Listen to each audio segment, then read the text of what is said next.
मुख्यमंत्री नीतीश कुमार की समृद्धि यात्रा का दूसरा चरण आज से शुरू हो रहा है। मुख्यमंत्री नीतीश कुमार दूसरे चरण के पहले दिन मिथिलांचल के मधुबनी जाएंगे, जहां वह मिथिला हॉट फेसबुक के डेवलपमेंट कार्यक्रम का निरीक्षण करेंगे।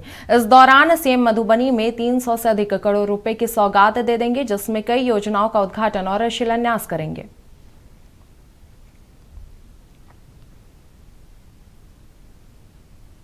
बिहार का नया बजट 3.66 लाख करोड़ रुपए से अधिक रुपए के होने का अनुमान है। यह अगले वित्त वर्ष 2026-27 के लिए है। यह मौजूदा वित्त वर्ष 2025-26 के बजट से करीब 11% ज्यादा है। पिछले साल बिहार सरकार ने 3,17,000 करोड़ का बजट पेश किया था। नक्षत्र न्यूज को मिली जानकारी के अनुसार इस बार राज्य सरकार शिक्षा, पुलिसिंग, स्वास्थ्य पर ज्यादा खर्च करने जा रही है। बिहार विधानसभा का बजट सत्र 2 फरवरी को शुरू होगा और 3 फरवरी को नीतीश कुमार सरकार बजट पेश करेंगी।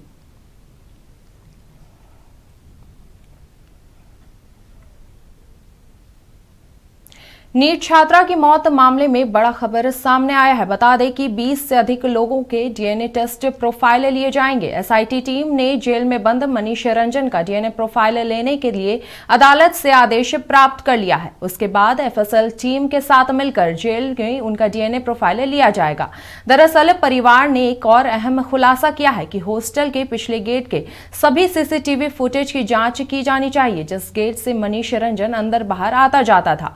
वह इस पूरे मामले में आगे टीम कार्रवाई कर रही है।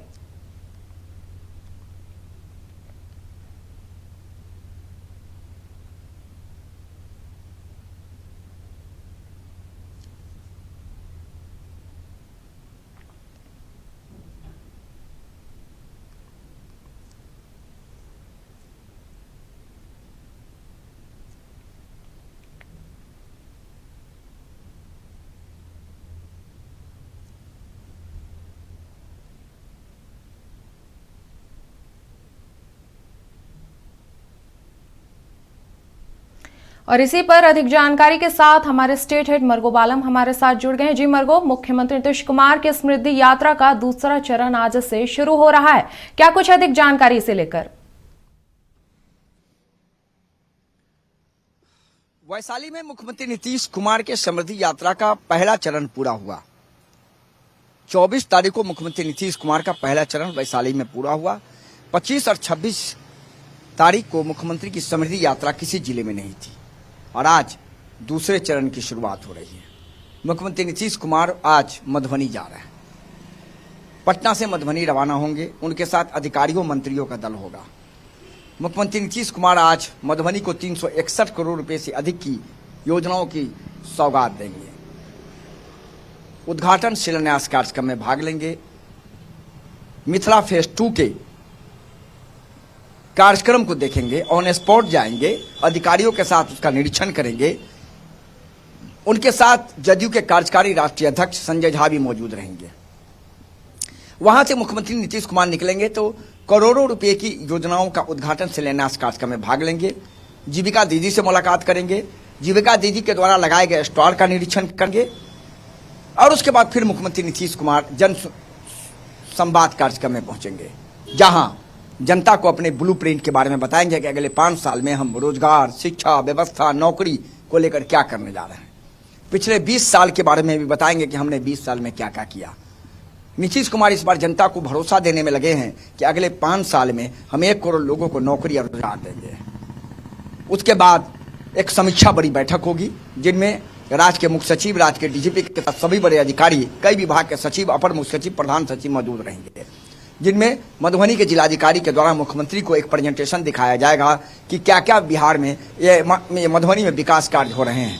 उसके बाद मुख्यमंत्री नीतीश कुमार फिर बाद में अधिकारियों को संबोधित करेंगे और उन्हें निर्देश देंगे कि विकास कार्यों में 2 चीज का ध्यान रखा जाए, जो अमूमन नीतीश कुमार करते आए हैं। एक, गुणवत्ता से समझौता नहीं। दूसरा, समय सीमा के अंदर में काम होना चाहिए। उसके बाद मुख्यमंत्री नीतीश कुमार वहां से 2 बजे दिन में मधुबनी से पटना लौट आएंगे। स्नेहा। जी मरगूब, हम ये भी आपसे जानना चाहेंगे कि बिहार का इस बार वित्त वर्ष 2026-27 का बजट पेश होने वाला है, जिसे बताया जा रहा है कि 11% इस बार ज्यादा होगा, तो किन किन क्षेत्रों पर इस बार फोकस करेगी बिहार सरकार? जब से बिहार राज्य बना तब से सबसे बड़ा बजट इस बार बिहार का होने जा रहा है। 3,66,000 करोड़ के आसपास का यह बजट होगा स्नेहा। यह बड़ा बजट है। पिछला बार जो बजट था उससे 11% अधिक इस बार बिहार सरकार बजट ला रही है। और सरकार के वित्त मंत्री जब दिल्ली गए थे तो उन्होंने वहां के भारत सरकार के वित्त मंत्री से मुलाकात की थी और कहा था कि हमें कई क्षेत्रों में अलग से पैसे चाहिए, हमें सहायता चाहिए। उसी आधार पर यह बजट बनाया जा रहा है।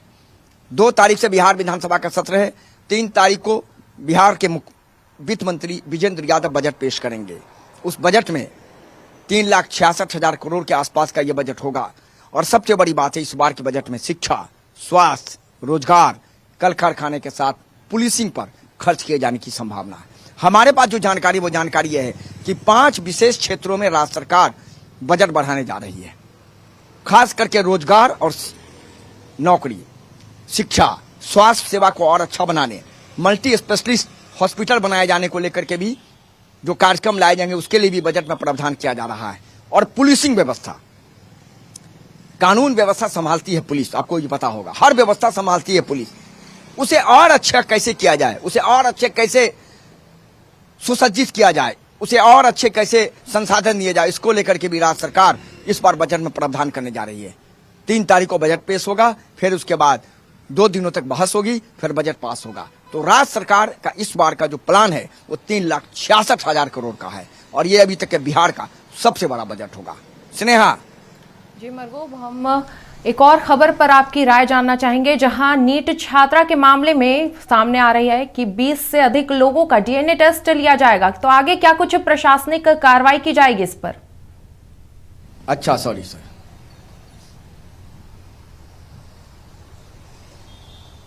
जी मरगूब, मैं एक बार फिर से दोहराती हूं, जहां नीट छात्रा के मौत का मामले में बड़ी खबर आई है कि 20 से अधिक लोगों का डीएनए टेस्ट लिया जाएगा। तो आगे प्रशासनिक और क्या कुछ कार्रवाई होनी है? देखिए शहबार, 2 महत्वपूर्ण खबर है। आज इस बात की पूरी संभावना है कि पटना पुलिस अदालत का दरवाजा खटखटाएगी इस बात को लेकर कि जो जेल में बंद है मनीष रंजन, उसका डीएनए प्रोफाइल के लिए आदेश दिया जाए।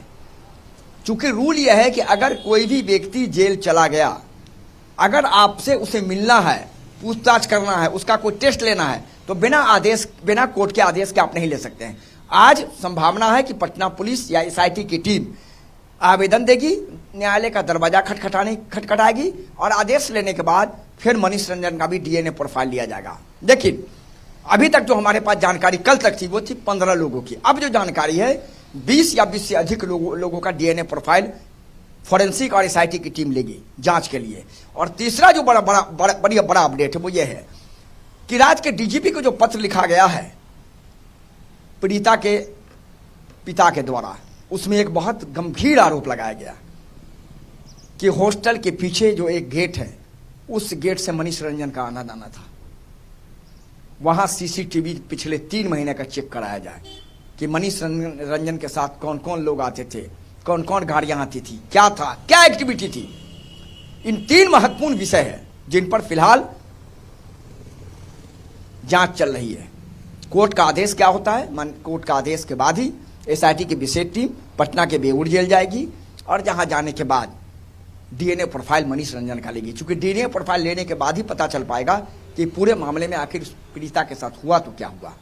फिलहाल कोर्ट के आदेश का इंतजार एसआईटी को भी रहेगा, हमें भी रहेगा। माननीय न्यायालय का जो आदेश होगा उस आदेश के आधार पर एसआईटी काम करेगी।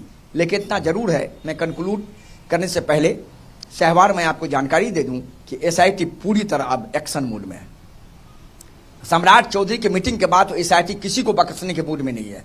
चूंकि सम्राट चौधरी ने कह दिया है पुलिस और सरकार के वकार पर पड़ा है, इसीलिए आप कोई भी व्यक्ति रहे बस पकड़िए, सबूत लीजिए और जेल में अंदर भेजिए और सजा दिलाने की कोशिश कीजिए। देखना है इस मामले में एम्स की रिपोर्ट, एम्स का ओपिनियन और डीएनए प्रोफाइल के बाद यह मामला निश्चित तौर पर कहां तक जाके रुक पाता है और पूरे मामले में कौन कौन से लोग कानून के शिकंजे में आ पाते हैं। शहबार जी मरगूब, बिहार से जुड़े इन खबरों पर हमारे साथ जुड़ने के लिए और ये तमाम जानकारियां साझा करने के लिए बहुत बहुत धन्यवाद।